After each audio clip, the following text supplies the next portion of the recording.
Namaste. My name is Nilesh Sinha and welcome to my channel Pilgrimage Varanasi. As we were continuing the story of Chhappan Vinayaka or 56 Ganesha of Varanasi.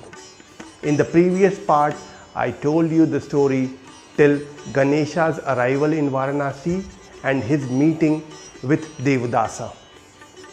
Now I will continue from there onwards.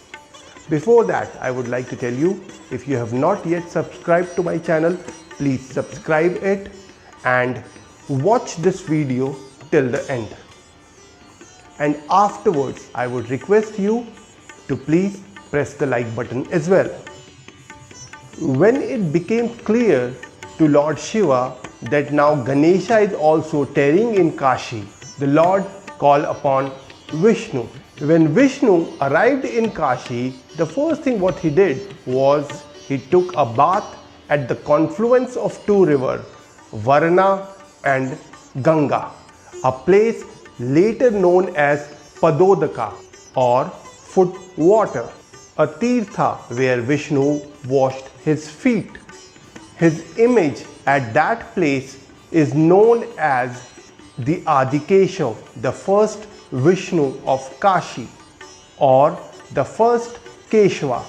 Then Vishnu transformed himself into a Buddhist monk, Punyakriti. A short distance north to the city, he established the Dharma Kshetra near Sarnath. The Garuda, Vishnu's bird, took the form of a student of Punyakriti, and Vishnu's consort Lakshmi Ji took the form of Buddhist nun named Vijnana Kaumudi. The three of them preached throughout the city and its suburbs, spreading the message about samsara, creator and ahimsa. They said even the sacrifice of the animal is forbidden. Hearing these messages, which were contrary to the dharma of castes, the citizen became to go astray. It is said that women abandoned the services to their husbands, and the men satisfied themselves with other women. Soon everything was serpenting. The breakdown of order and of caste began. In the chaos, the Buddhist nun began to interest the people in spells and magic.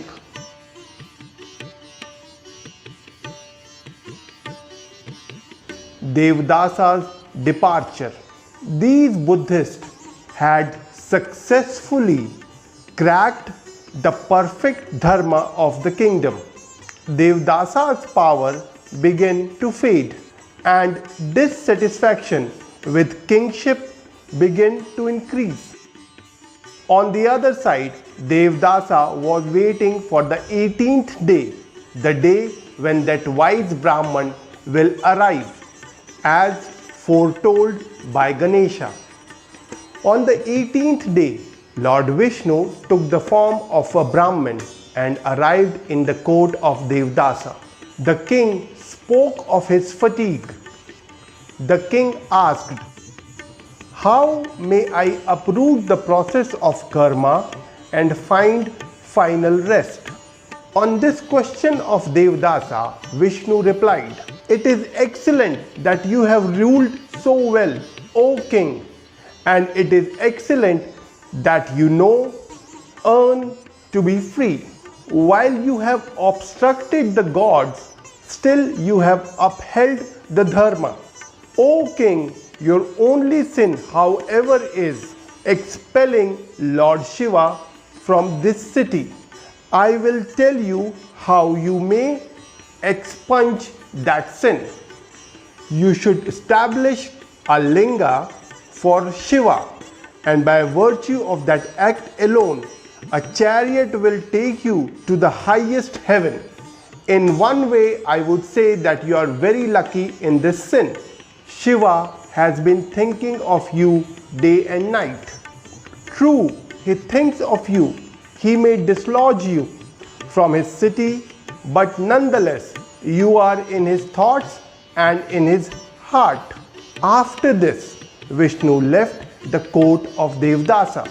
King Devdasa passed the kingship to his son, and then in Kashi he established the linga called Devdaseshwara, and he worshipped Shiva with all proper rites. Finally, Devdasa was flown in a chariot to Shiva's highest heaven. Even Lord Vishnu was victorious in Shiva's task, but like the other gods, he also did not return. Instead, he sent Garuda to inform Shiva of the news, while he himself sought out a good dwelling place in Kashi. He found the pool of 5 rivers, Panchnanda, bathed there and settled down to stay. Today we call that place as Panchganga Ghat. And above that ghat we have a very important temple of Lord Vishnu called Bindu Madhav Temple. Now Shiva returns to Kashi. Shiva rejoiced on Mount Mandara when he heard the news of Lord Vishnu's success. With the entire retinue of heaven, he set out for Kashi. All the gods who had preceded him gathered at the northern border of the city, at a place which is later became to known as Vishabdharaja, the bull emblem flag. It was from that place that they first saw flying in the distance the flag of the approaching Shiva. The entire cosmos joined together to form the great chariot on which Shiva made his entry into the city. Ironically, Devdasa, who sent the gods back to heaven, ended up ruling the city, infiltrated by the gods and the goddesses. This was the story of Lord Shiva returning to Kashi. I hope you have liked this story. I would like you to comment on the comment section, and if you have any query or any questions, please ask me there. I will try to answer those questions. And yes, once again I would say, if you have not yet subscribed to my channel, please subscribe it, and if you really like the video, please press the like button. See you soon. Thank you very much. Thank you.